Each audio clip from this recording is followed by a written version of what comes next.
देखिए दोस्तों, आज की इस वीडियो में हम ancient and medieval Indian political thought के सिलेबस को समझेंगे। साथ में ही कुछ इंपॉर्टेंट बातें भी जो इससे जुड़ी हुई हैं वो करेंगे। तो प्लीज़ वीडियो को पूरा देखना ताकि आप सारी बातें समझ सकें।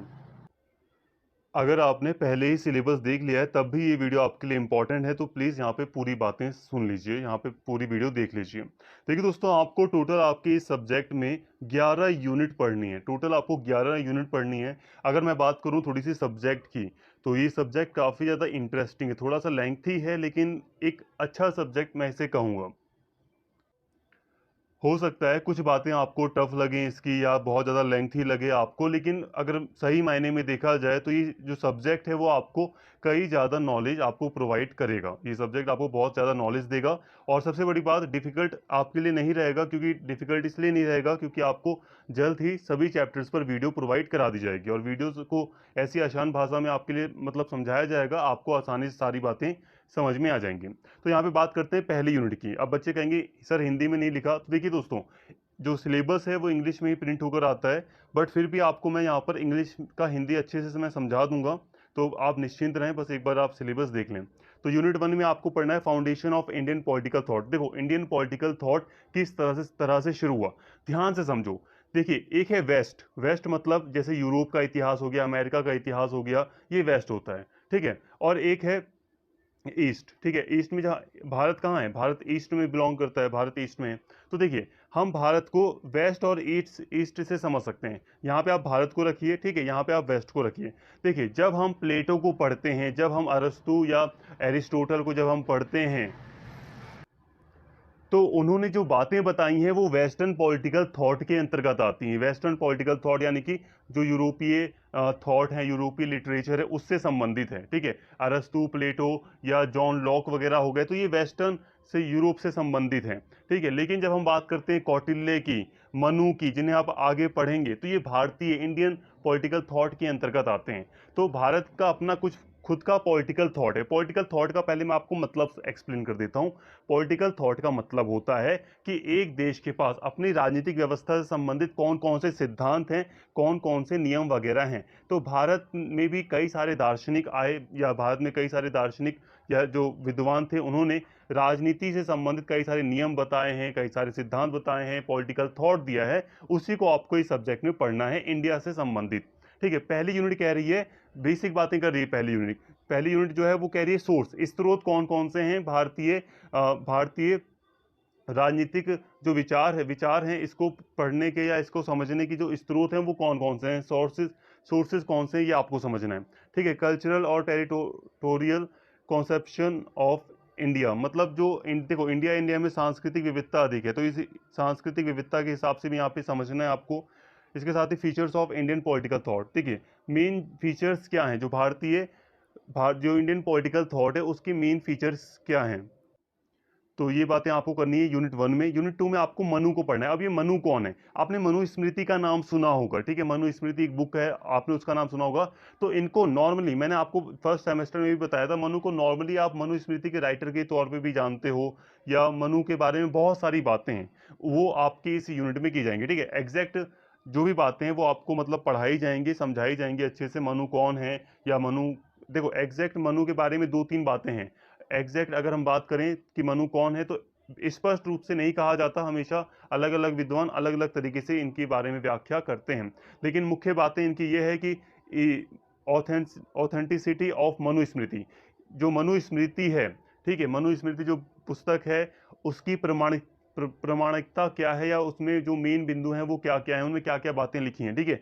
सोशल लॉज, सामाजिक कानून क्या है, ठीक है, ये सामाजिक कानून क्या है, या जो न्याय का सिद्धांत है वो क्या है। तो मनु के बारे में ये सारी बातें आपको पढ़नी हैं, ठीक है। मनु के बारे में पढ़ना है, कोई दिक्कत नहीं है। जब मैं आपको वीडियो प्रोवाइड करूंगा तो वो आपके मेन सिलेबस पर बेस्ड होंगी। आप ये मत सोचना कि सिलेबस में कुछ कम किया है सर ने, ऐसा कुछ नहीं होता। मेन सिलेबस पर ही बेस्ड होंगी आपके लिए जो वीडियोस प्रोवाइड कराई जाएंगी। इसके अलावा यूनिट 3 में आपको बृहस्पति के बारे में पढ़ना है। देखो, जो बृहस्पति हैं, एक विद्वान है, इन्होंने स्टेट कर, यानी कि जो शासन व्यवस्था है, शासन की को चलाने की जो कला है, उसके बारे में क्या बातें कही हैं, न्याय के बारे में क्या बातें कही हैं, इंटर स्टेट रिलेशन, जो अंतर्राज्यीय जो संबंध हैं उनके बारे में क्या बातें कही हैं, इसके बारे में आपको पढ़ना है। यहाँ पे आगे बढ़ने से पहले मैं आपको एक बात बता दूं, हो सकता है बहुत सारे बच्चे सारी बातें ना सुने, इसलिए अभी मैं आपको पहली बात बता देता हूँ। जब वीडियोस प्रोवाइड कराई जाएंगी तो दोस्तों अभी जो फिलहाल वीडियो प्रोवाइड कराई जा रही है वो हो सकता है कि यूनिट 1 पे वीडियो ना आए, यूनिट 2 पर डायरेक्ट वीडियो ले आऊँ मैं। देखिए कहीं कहीं पे थोड़ा सा एक बार मुझे सिलेबस को समझना है सही से, तो जिस जिस यूनिट का मुझे सिलेबस अच्छे से समझ में आ गया है उसका मैं तुरंत वीडियो ला रहा हूँ आपके लिए, जिसका मुझे सोर्स अच्छे से मिल गया है, ठीक है। तो मैं उसके ऊपर तुरंत वीडियो आपको बना के दे रहा हूँ, ठीक है। बाकी आप थोड़ा वेट करना, आपको जल्द ही सभी चैप्टर्स पर सभी यूनिट पर वीडियो मिल जाएगी।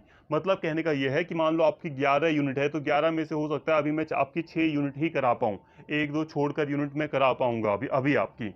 जैसे ही सारी चीज़ें क्लियर हो जाएंगी वैसे ही मैं आपको पेपर से तो काफ़ी समय पहले ही आपको सारा जो भी आपका सिलेबस है वो आपका कवर कर दिया जाएगा, ठीक है। तो बस यही मेन बात थी आपके लिए। इसके साथ ही यूनिट 2 में आपको शुक्र को पढ़ना है। देखो शुक्र, ये शुक्र नीति आपने सुना होगा, शुक्र नीति क्या होती है, तो आपको इसके बारे में पढ़ना है। क्या है ये जो राजत्व का सिद्धांत है, किनशिप है, ठीक है, राजा किस तरह से उत्पत्ति हुई उसकी, इसके बारे में आपको पढ़ना है। शुक्र जो नीति है उसके अंदर शासन कला के बारे में क्या बातें लिखी हैं इसके बारे में पढ़ना है। थोड़ा आपको लगेगा बोरिंग है लेकिन काफ़ी ज़्यादा नॉलेज देगा, जो इंडियन हिस्ट्री के बारे में मतलब इंटरेस्टेड हैं जो लोग, उनको ये काफ़ी ज़्यादा नॉलेज देने वाला सब्जेक्ट है। कौटिल्य थ्योरी ऑफ स्टेट बहुत इंपॉर्टेंट है, बहुत अच्छा लगेगा आपको कौटिल्य को पढ़कर, ठीक है। देखो कौटिल्य ने राज्य के बारे में क्या क्या बातें कही है वो सारी बातें आपको पढ़नी है। कई सारी बातें इन्होंने कही हैं, यहाँ पे तो बस सिंपल सा लिखा है थ्योरी ऑफ स्टेट, लेकिन इसमें कई सारी बातें हैं, इसमें बहुत सारी बातें कौटिल्य की शामिल है, जिसको मैं वीडियो में प्रोवाइड जब आपको करूंगा वीडियो तो उसमें सारी बातें शामिल की जाएंगी कि राजा की उत्पत्ति का के बारे में कौटिल्य क्या कहते हैं, शासन कला के बारे में कौटिल्य क्या कहते हैं, या ये एक राज्य के साथ दूसरे राज्य के साथ संबंध कैसे रखने चाहिए इसके बारे में कौटिल्य क्या कहते हैं राजा को, राजधर्म क्या होगा, तो कई सारी बातें इसके बारे में आपको पढ़ना है। इसके अलावा अग्नासुत, अग्नासुत बौद्ध ग्रंथ है एक, ठीक है। इसमें राजा की उत्पत्ति के बारे में एक कहानी दी गई है, उसके बारे में आपको पढ़ना है। अब मैंने कहानी गलत कह दिया, मैं कहानी नहीं कहूंगा, ठीक है, माफ करना, कहानी नहीं कह सकते, लेकिन हाँ अग्नासुत में जो भी बातें की गई हैं राजा की उत्पत्ति के बारे में वो बातें आपको पढ़नी है, ठीक है, जो भी बातें वहां पर लिखी हैं। इसके साथ ही तिरुवल्लुवर इनके बारे में आपको पढ़ना है, ठीक है। इसके साथ ही बासवन्ना के बारे में आपको पढ़ना है, आदि शंकराचार्य के बारे में आपको पढ़ना है, कबीर और गुरु नानक जी के बारे में पढ़ना है आपको, और अबुल फजल की मोनार्की राजशाही के बारे में आपको इनकी पढ़ना है। इसके साथ ही यहाँ पे आपकी 11 यूनिट खत्म होती हैं सिलेबस के अकॉर्डिंग। अगर मैं देखूँ तो सिलेबस मैंने अभी यहाँ पे आपको बता दिया, तो ये 11 यूनिट आपको टोटल पढ़नी है। आपके लिए इन 11 यूनिट पर जल्द ही वीडियोस लाने का प्रयास जारी है। बस दोस्तों यहाँ पे हो सकता है स्टार्टिंग में आपको ये वाली यूनिट थोड़ी लेट मिले, या जो यूनिट जैसे कि हो सकता है ये वाली यूनिट नहीं, ये नहीं, ये वाली थर्ड बृहस्पति के बारे में आपको हो सकता है थोड़ी लेट वीडियो मिले, लेकिन हाँ वीडियो आपको मिल जाएगी एट द एंड, पेपर से काफ़ी पहले आपको सारे चैप्टर्स पर वीडियो मिल जाएगी। बस हाँ याद रखना जितनी वीडियोस आपके लिए लाई जाएं आप सभी वीडियोस देखिए, क्योंकि वो सारी सारी इंपॉर्टेंट है। उम्मीद करता हूँ वीडियो आपको पसंद आई होंगी। अगर वीडियो अच्छी लगी हो तो प्लीज़ चैनल को सब्सक्राइब कर लें, वीडियो को लाइक करें, शेयर करें और कमेंट करके अपना फीडबैक जरूर दें। Thank you.